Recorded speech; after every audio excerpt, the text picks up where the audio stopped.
Mensagens do coração de Deus para o seu coração. Momentos com Jesus.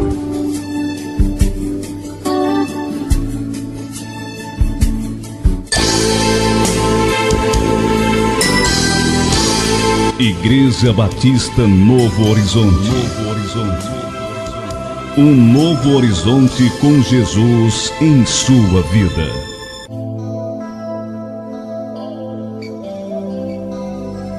Porque a palavra de Deus é viva e eficaz, e mais cortante do que qualquer espada de dois gumes, e penetra até o ponto de dividir alma e espírito, juntas e medulas, e é apta para discernir os pensamentos e propósitos do coração.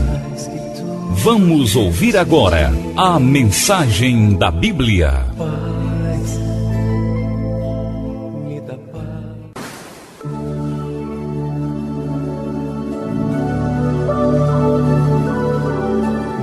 Nos desertos.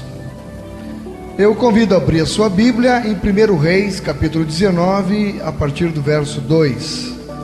1 Reis 19, a partir do versículo 2. Amém, igreja? Acharam ligeiro. Assim nos diz na santa e gloriosa palavra do Senhor. Então Jezabel mandou um mensageiro a Elias a dizer-lhe: façam-me os deuses como lhes aprouver, se amanhã a estas horas não fizer eu a tua vida como fizeste a cada um deles. Temendo, pois, Elias levantou-se e para salvar a sua vida se foi e chegou a Berseba, que pertence a Judá, e ali deixou o seu moço. Ele mesmo, porém, se foi ao deserto, caminho de um dia, e veio e se assentou debaixo de um zimbro e pediu para si a morte, e disse: basta, toma agora, ó Senhor, a minha alma, pois não sou melhor do que meus pais.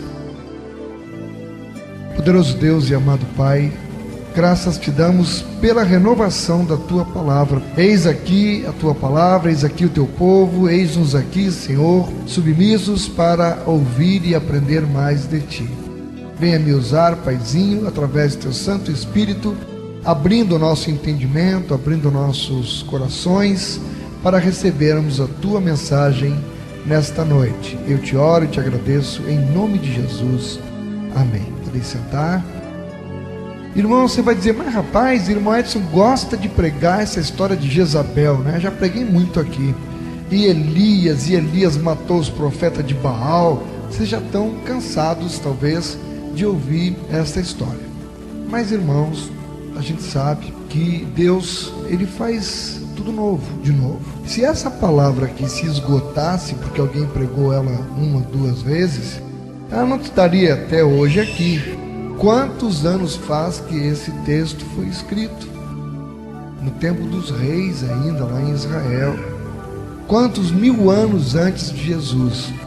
E mesmo depois de Jesus, já 2000 anos se passaram. E Deus, através do seu Santo Espírito, Ele sempre nos revela um lado diferente, algo para a gente aproveitar na palavra e aprender e entender melhor na palavra do Senhor.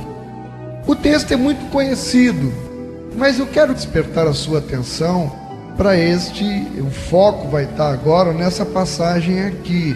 Seria, digamos, o nosso versículo base, no verso 4. Ele mesmo, porém, se foi ao deserto. Ele mesmo, porém, se foi ao deserto. Por isso, o título da nossa mensagem: Nos desertos. Eu poderia acrescentar: nos desertos da vida. Muitas vezes nós temos realmente a sensação de que estamos passando por um deserto. E para alguns parece que esse deserto não tem fim. E alguém até, como o salmista, ora: apressa-te, Senhor, que esse deserto passe logo da minha vida, apressa-te. A irmã Glauciane me contava que em determinado momento ela dizia: Senhor, apressa-te, como diz o salmista, faça esse tempo passar depressa. E ela disse que realmente a sensação, a experiência que ela teve é como se a vida dela fosse um DVD que você botasse em velocidade rápida, que fica passando ali as imagens rapidamente. É como se a vida dela tivesse passado rapidamente, daquele jeito. E na verdade, dependendo do deserto, né, alguns parece que não acaba nunca aquele deserto. Eu acho muito interessante, e já usei mais de uma vez este testemunho, um pastor por nome Vance Havner. Ele era pastor de uma igreja batista no sul dos Estados Unidos da América.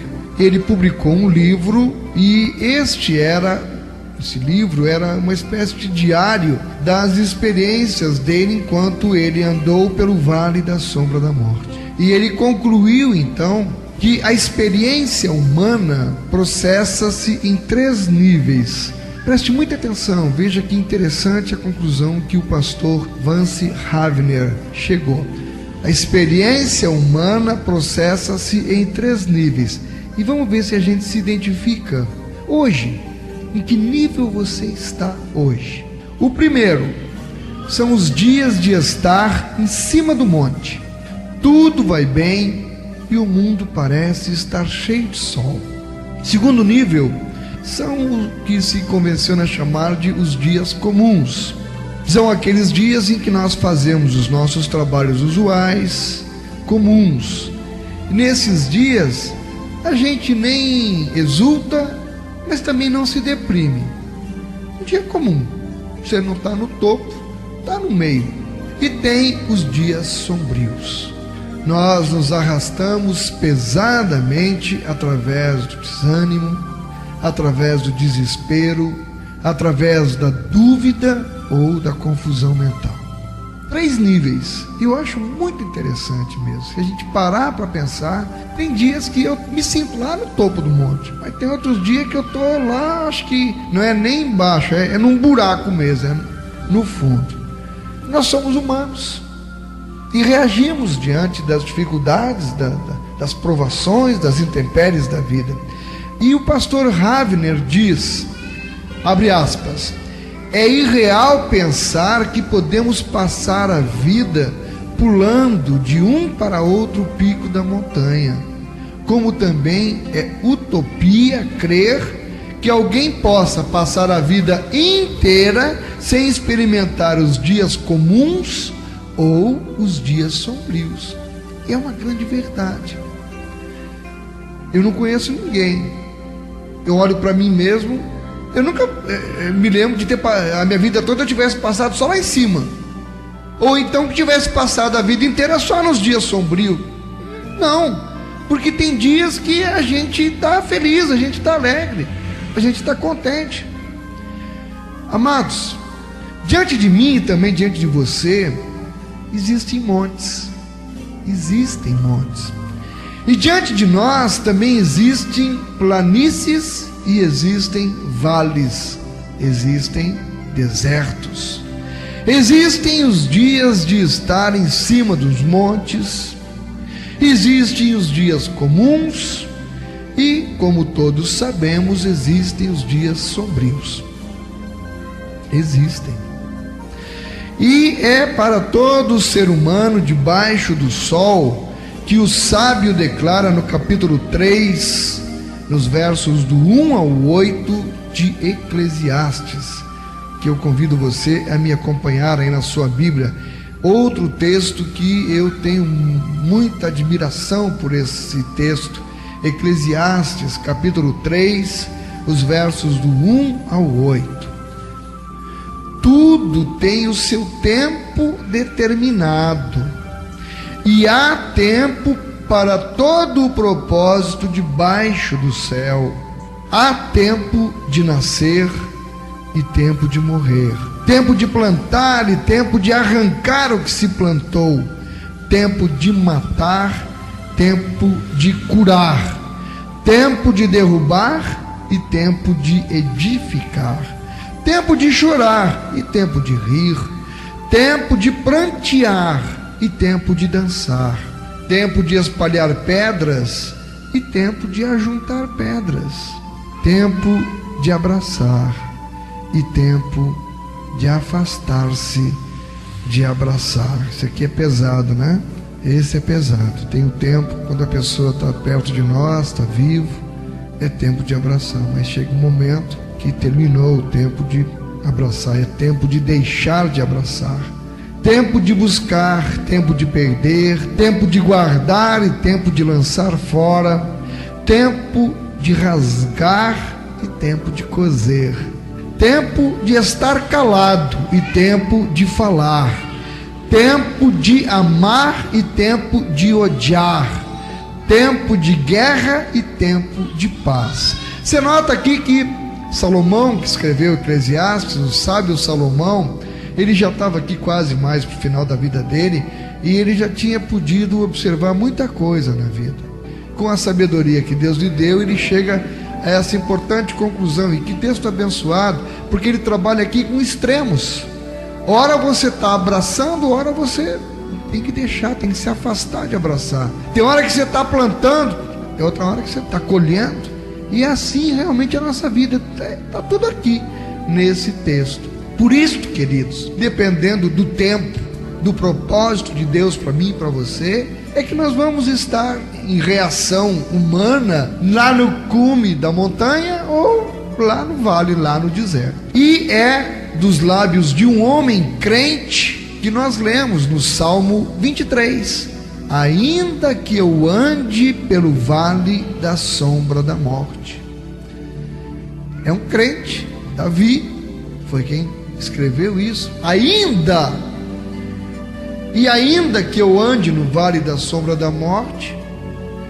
Talvez você que está, não por acaso, aqui me ouvindo neste instante, ou que estará posteriormente me ouvindo através da rádio, do programa de rádio, ou onde quer que esta mensagem chegue, não é por acaso que Deus colocou você aí para ouvir.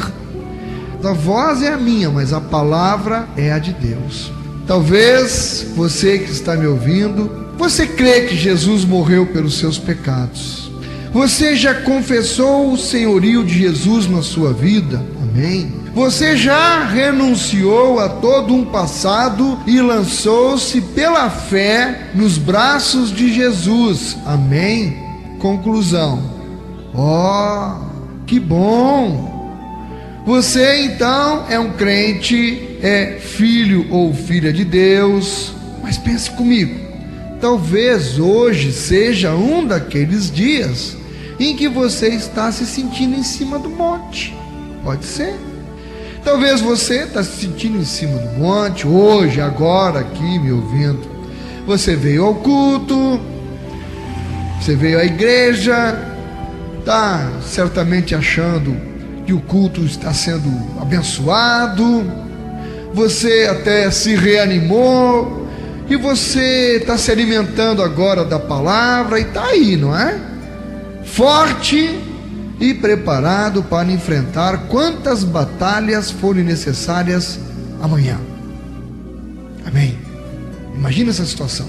Está aqui, está se alimentando, está forte, está firme, vai sair daqui pisando contente. Eu não quero ser um cavaleiro do Apocalipse, trazer aqui um presságio de mau agouro para você. Entenda que isso é apenas uma ilustração dentro da nossa mensagem, mas que Deus não permita, mas apenas para a gente entender. Vamos supor que amanhã você se levante e receba um recado desagradável, que consegue aquele recado, aquele telefonema, aquela pessoa que te encontrou na rua, e você estava se sentindo no cimo do monte, mas encontrou com aquela abençoada, e ela chega e te diz uma coisa, e aquela frase, aquela informação, ou aquela profetada que ela te dá, ou alguma coisa assim, te derruba. Mas você há poucos minutos estava em cima do monte, bastou encontrar com aquela pessoa e desabou. Ou acontece realmente alguma coisa, um telefonema, uma notícia, enfim, a gente tem tanto parente por aí, pode chegar uma notícia desagradável que imediatamente, pronto, cadê aquela pessoa que estava em cima do monte? Desceu, caiu, e lá vai você, abalado outra vez, se sentir num deserto e quem sabe desabar a chorar.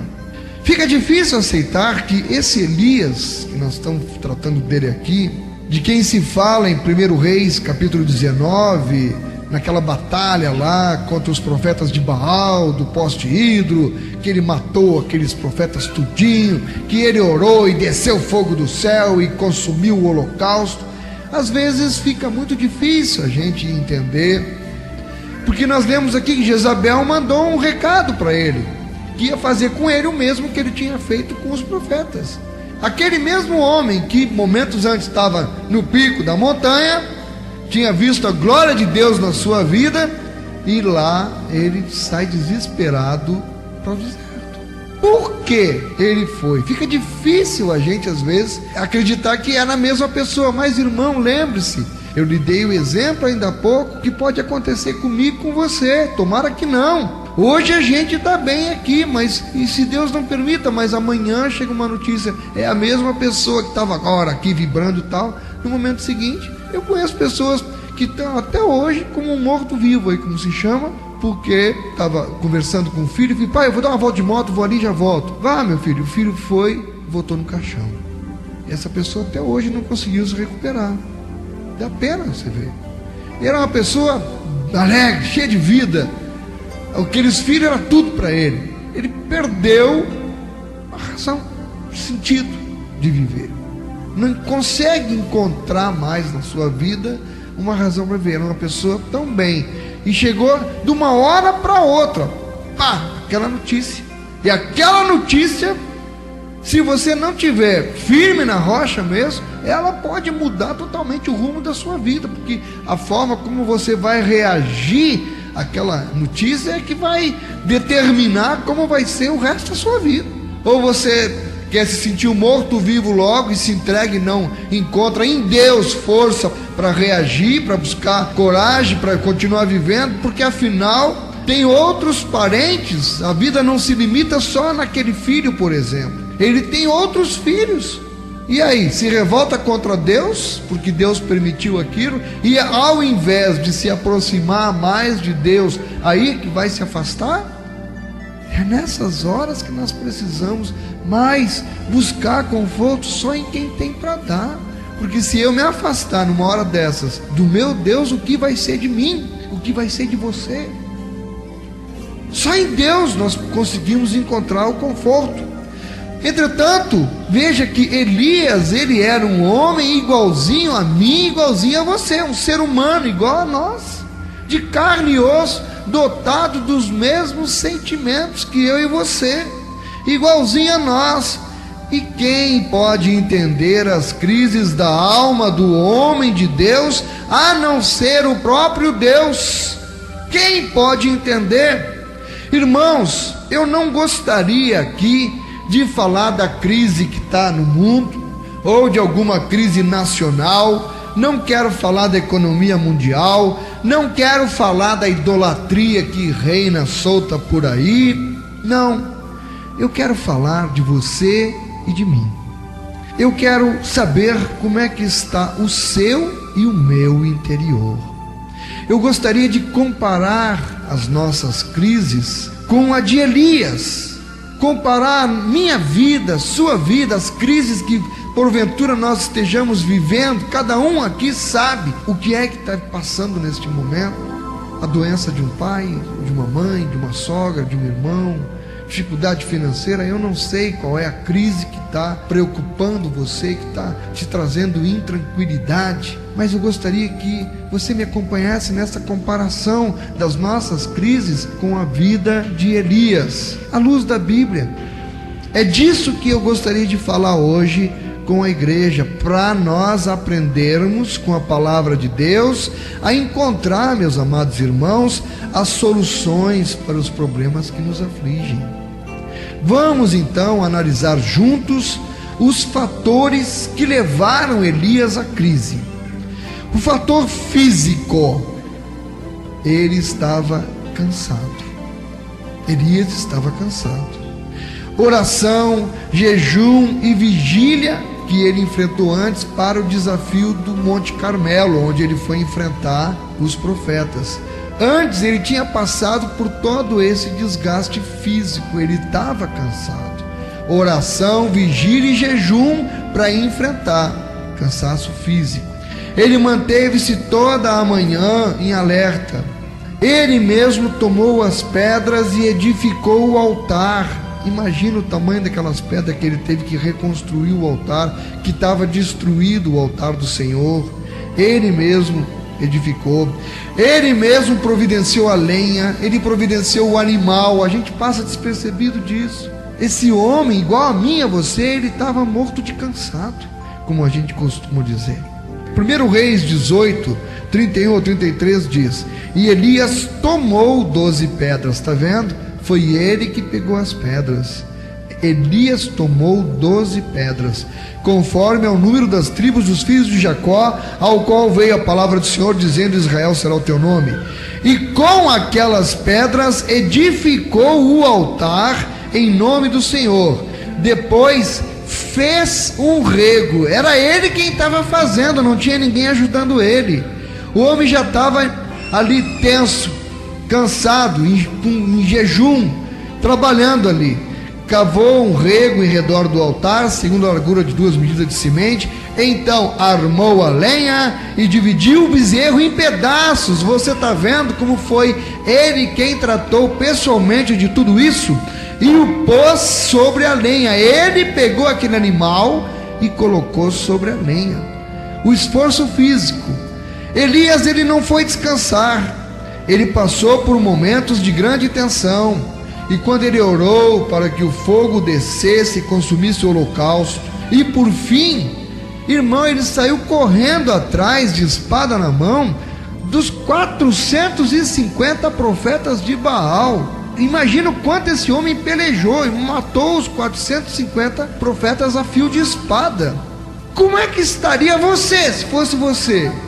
Se fosse a Dalmira, minha mulher, diria: só o pó. Eu estou só o pó. Ela diz isso. Ela diz: estou escambichada. Pronto, ela hoje está lá, escambichada, só o pó. Por isso não teve condições físicas, humanas de vir. Está lá arriada lá.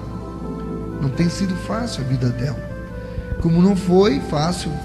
Não dá nem para comparar, na verdade, com Elias, o que ele passou aqui. Elias teve aquele desacerto então com Acabe. Acabe foi comer e Elias foi orar por 7 períodos em favor da chuva. Lembra que não estava chovendo? Então ele, depois daquilo, ele passou 7 períodos orando e mandava o moço ver se tinha alguma nuvem. Você lembra aí, né, da nuvem da mão de um homem. E diz aqui no verso 42: e Acabe subiu a comer e a beber, mas Elias subiu ao cume do Carmelo e se inclinou por terra e pôs o seu rosto entre os seus joelhos. Bem, mas ele, além de estar cansado, ainda tinha o desfecho da história da chuva. Precisava que chovesse. Ele estava então sob pressão psicológica. Pensa comigo. O Carmelo, onde ele enfrentou os profetas de Baal, foi uma batalha espiritual. Aquele ambiente ali, se a gente pensar bem, estava saturado de demônios ali. Eram os profetas de Baal. Foi uma guerra espiritual, uma verdadeira batalha espiritual ali. E ele sozinho teve que enfrentar aquela legião de demônios. A conclusão é que ele estava exaurido, cansado, fraco, escambichado, só o pó. Talvez, como você que me ouve agora, tenha se sentido exaurido, cansado, enfraquecido, escambichado, só o pó. Porém, ouça o que Deus fez com aqueles a quem Ele ama e que estão nessa situação, que que talvez você esteja se sentindo. Isaías 40, 29. O que é que Deus faz por quem está assim? Deus dá força ao cansado e multiplica o poder a quem não tem vigor. Isaías 40, 31. Os que esperam no Senhor renovarão as suas forças. Em Joel capítulo 3, versículo 10: forjai espadas das vossas enxadas e lanças das vossas foices.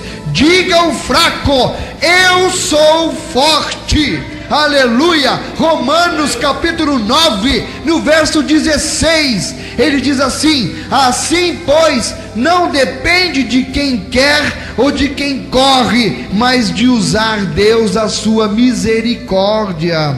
Amados, é assim que Deus faz com o seu povo. Quando a gente está se sentindo fraco, ele disse a Paulo: é na tua fraqueza que o meu poder se aperfeiçoa. E ele disse: quando estou fraco é que estou forte. Você tem se sentido fraco, mas que bom, meu irmão, porque é aí que o poder de Deus vai agir na sua vida e na minha também. E vamos ver agora algumas verdades que o texto nos revela. Primeiro, queridos, ser crente não me imuniza dos maus momentos. Concorda? Elias era crente e ele não ficou imune aos maus momentos. Davi era crente e também enfrentou maus momentos, como eu, como você. Ser crente não quer dizer que nós estamos imunes aos maus momentos. Elias foi usado por Deus para realizar o maior milagre do Velho Testamento, desde que Moisés rachou o Mar Vermelho. Mas ele também teve os seus dias de maus momentos. Segunda verdade que esse texto nos revela: nós somos tão humanos como qualquer mortal. 1 Reis 19, verso 3. O que vendo ele se levantou e para escapar com vida se foi, e chegando a Berseba, que é de Judá, deixou ali o seu servo. Ele se mandou para escapar com vida, porque ele estava cansado mesmo, ele estava sob pressão psicológica. Em 1 Reis 18, 46, um pouquinho antes, nós vemos que Elias estava em Jezreel.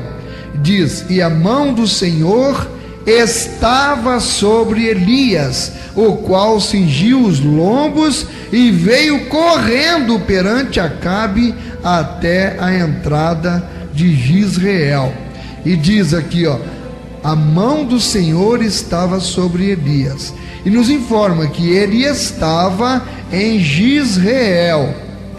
Elias foge de Jezreel para Berseba. Você quer saber de uma informação extremamente curiosa? Olhando no mapa, descobrimos que fica uma distância, sabe de quanto? 160 quilômetros. Ele estava em Jezreel e foi caminhando para fugir lá de Jezabel, 160 quilômetros. Irmãos, qual é a reação de um ser humano diante de uma ameaça? Se alguém te ameaçar, qual é a sua reação? Medo? Provavelmente seja medo. Nós somos pó, irmãos. Nós buscamos fugir. Fugir é uma reação natural, mas não é o correto. Não adianta fugir. Não adianta. Veja o exemplo do gigante Golias. Todos corriam com medo dele, mas ele continuava lá. Todo mundo corria, fugia, mas ele estava lá. E ele ia ficar lá talvez até hoje, se Davi não tivesse aparecido para enfrentar. Porque as pessoas ficavam com medo e ninguém queria enfrentar. Qual é o gigante que está te aterrorizando hoje na tua vida e que você está tendo medo de enfrentar esse gigante? Meu irmão, quando eu sou fraco, é que sou forte. Talvez você se ache fraco para enfrentar este gigante, mas se você se lembrar que com a mão do Senhor sobre você, você é mais que vencedor. E aí, A ameaça de Golias, ela só foi eliminada quando o jovem Davi resolveu enfrentá-lo. E o venceu. E o venceu, irmão. Terceira verdade, a tendência natural na crise é buscar o deserto. Não é? Foi o que ele fez, ele foi buscar o deserto. 1 Reis 19, 3, a parte B e o verso 4. E chegando a Berseba, que é de Judá, deixou ali o seu servo. E no verso 4, ele porém foi ao deserto, caminho de um dia, e foi sentar-se debaixo de um zimbro, é uma árvore, e pediu para si a morte, e disse: já basta, ó Senhor, toma agora a minha vida, pois não sou melhor do que meus pais. Amados irmãos, na vida nós passamos por desertos. E o que é o deserto? Deserto é o lugar da aridez, deserto é lugar do nada, deserto é lugar sem vida. E quem foi então que Elias levou com ele para o deserto? A Bíblia diz que ele deixou ali o seu servo. Ele não levou ninguém, ele foi sozinho para o deserto. E diz: e chegando a Berseba, que é de Judá, deixou ali o seu servo. Ele porém foi ao deserto. Quem é que levou? Ninguém. Deserto é lugar de solidão.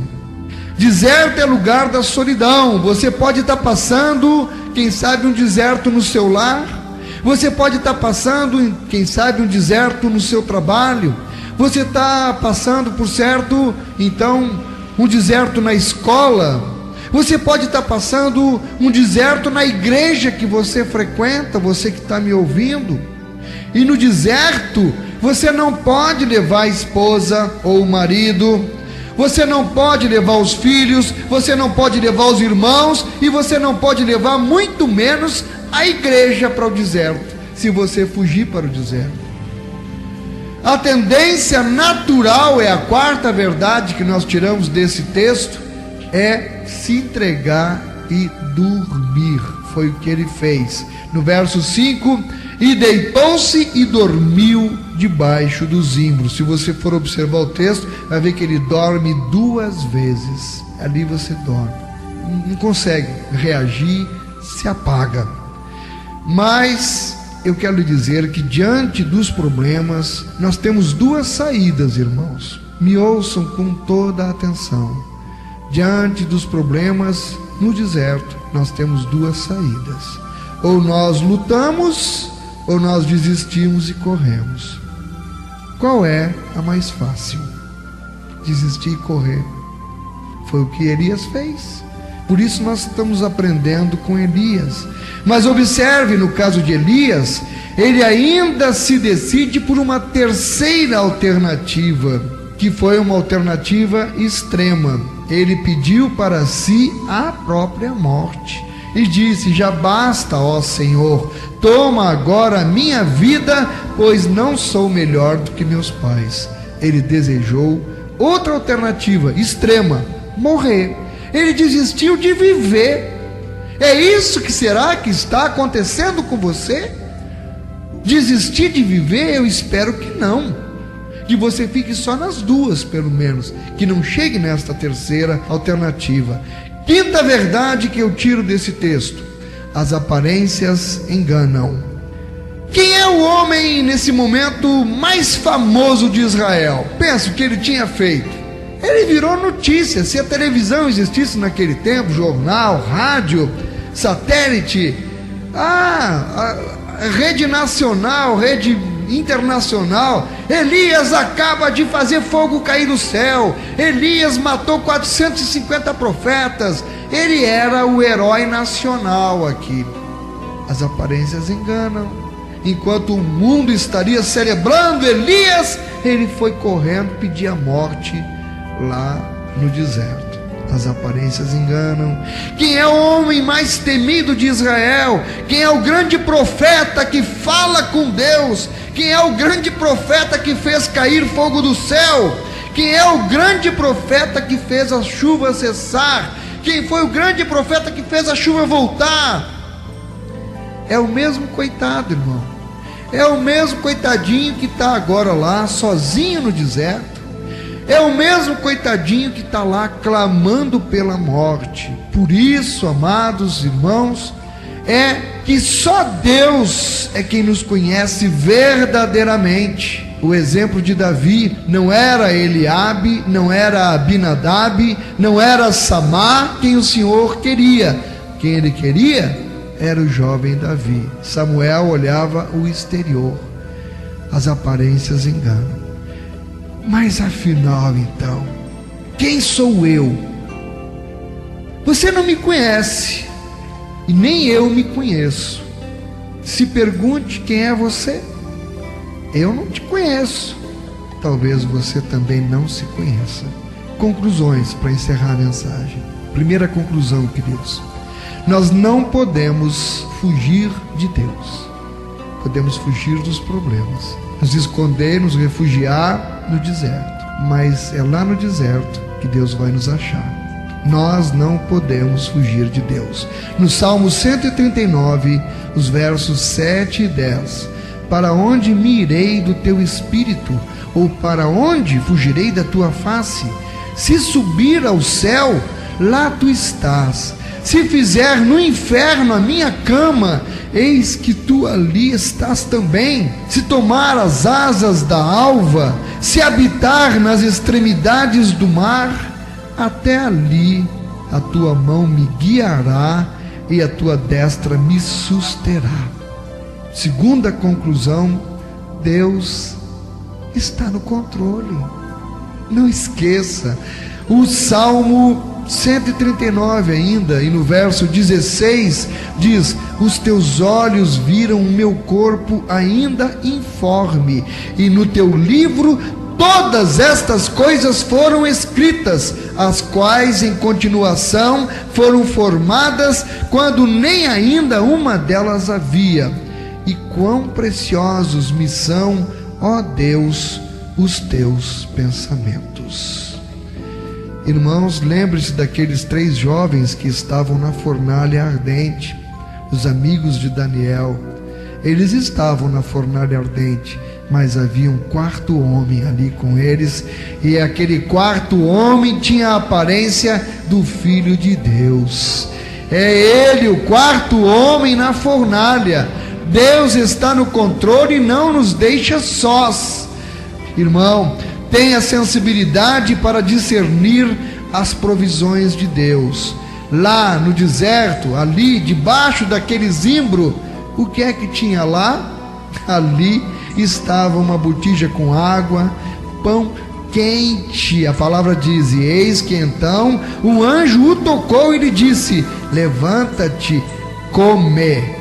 E olhou, e eis que à sua cabeceira estava um pão cozido sobre as brasas, e uma botija de água, e comeu, e bebeu, e tornou a deitar-se. Deus não deixa faltar a provisão. Quando menos você espera, no deserto que você se encontrar, Ele é o Jeová Jirê, o Deus da provisão. O Senhor não falha. Por que eu vou estar ansioso com o dia de amanhã? Deus proverá, Ele proverá. Eu sei em quem eu tenho crido. Eu sei em quem, eu não sei quanto a você, meu irmão, minha irmã. Olha, a situação pode ser até de morte, mas receba hoje o pão. Em João 6,48 ele disse: eu sou o pão da vida. Se a situação é de morte, Jesus é o pão da vida. A situação então pode ser, quem sabe, de enfermidade. Receba hoje a água da vida. Em João 7, 37, 38: se alguém tem sede, venha a mim e beba. Quem crê, do seu interior fluirão rios de água viva. É enfermidade, Ele é o rio de água viva. Oh, amado irmão, a situação pode parecer sem saída aos seus olhos, mas eu preciso lhe lembrar que a saída vem do alto, e o anjo do Senhor tornou segunda vez e o tocou. Elias aqui disse-lhe segunda vez: levanta-te e come, porque te será muito longo o caminho. Ou seja, Deus não tinha desistido dele, Deus continuava tendo planos e Deus queria usá-lo. Deus não desiste de você, Deus tem plano na tua vida e Deus vai te usar. Levanta-te e come o pão da vida, bebe a água da vida, que você vai ter força para caminhar o resto da tua vida, em nome de Jesus. Porque ele levantou-se, pois, e comeu e bebeu, e com a força daquela comida caminhou 40 dias e 40 noites até Horebe, o monte de Deus. Ele estava no Carmelo, foi para o deserto e Deus mandou ele de novo para cima de outro monte. Ele estava no cume do monte Carmelo, ele mesmo quis ir para o deserto, mas o Senhor o alimentou, o Senhor o levantou e o mandou de novo para cima do monte, que é lá que é o nosso lugar, porque ele nos leva para lugares altos. E o salmista diz no Salmo 121, o verso 1: eleva os olhos para os montes, de onde me virá o socorro? O meu socorro vem do Senhor, que fez o céu e a terra. Mesmo assim, Elias, ainda se sentindo abalado, ele foi se esconder em uma caverna. Talvez como você esteja fazendo, com a sua pequena fé, sem confiar efetivamente que Deus está no controle de tudo. Mas eu quero concluir, amado, dizendo-lhe que mesmo na caverna onde você se esconde, Deus ali te confortará também. E ali entrou numa caverna, no verso 9, e passou ali a noite. E eis que a palavra do Senhor veio a ele e lhe disse: que fazes aqui, Elias? O que é que você está fazendo nesta caverna? Tenho planos para a tua vida. Sai da caverna, pode sair, saia dessa caverna, vai para cima do monte Horebe, que é lá que eu te quero, cumprindo os meus propósitos. E se você ainda não se deu por conta, ele já está te confortando aqui, agora mesmo. Deus está lhe perguntando agora, neste momento: o que é que você faz aqui? O que estás fazendo aqui? O vale que você está atravessando, ele pode, meu irmão, minha irmã, ele pode resultar numa experiência extraordinária com Deus, maior do que a experiência que Elias teve naquele monte, no Monte Carmelo. Por Deus quer te levar do Monte Carmelo, onde você se encontra aí abatido, para o Monte Horebe, que é o monte de Deus. Que Deus aplique esta palavra em nossos corações, e que se amanhã alguma seta for jogada pelo inimigo, lembre-se, não corra para o deserto, corra para os braços de Jesus. Deus abençoe a igreja. Igreja Batista Novo Horizonte. Novo Horizonte. Um novo horizonte com Jesus em sua vida.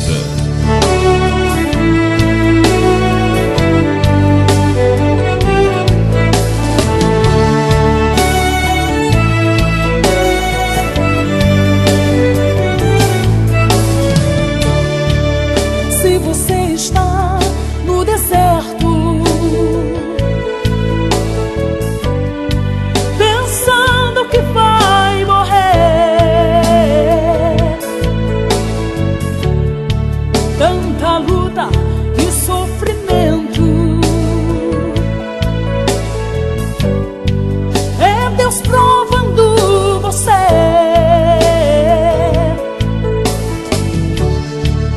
Se você está no deserto,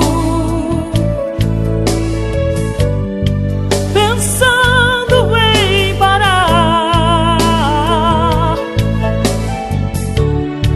não murmure, não desanimes.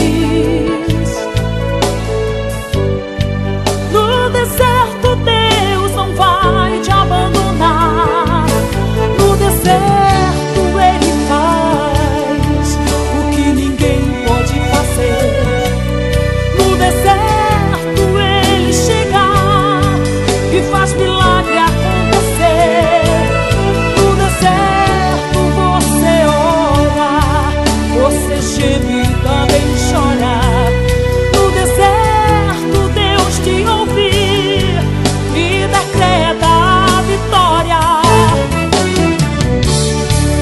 estiver triste, Ele vai te alegrar. Se estiver com sede, Ele vai agir. No deserto Ele faz brotar água na rocha. Levante a cabeça e comece a louvar. A peleja não é tua, é de Jeová. Mesmo estando no deserto, nada vai faltar. Se estiver triste, Ele vai te alegrar. Se estiver com sede, Ele vai agir. No deserto Ele faz brotar água na rocha. Levante a cabeça e comece a louvar. A peleja não é tua, é de Jeová. Mesmo estando no deserto, nada vai faltar.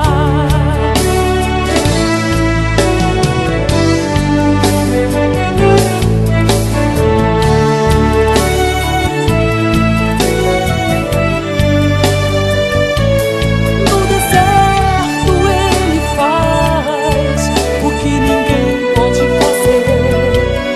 No deserto Ele chega e faz milagre acontecer. No deserto você ora, você geme e também chora. No deserto Deus te ouve e decreta a vitória. Se estiver triste, Ele vai te alegrar. Se estiver com sede, Ele vai agir. No deserto Ele faz brotar água na rocha. Levante a cabeça e comece a louvar. A peleja não é tua, é de Jeová. Mesmo estando no deserto, nada vai faltar. Se estiver triste, Ele vai te alegrar. Se estiver com sede, Ele vai agir. No deserto Ele faz brotar água na rocha.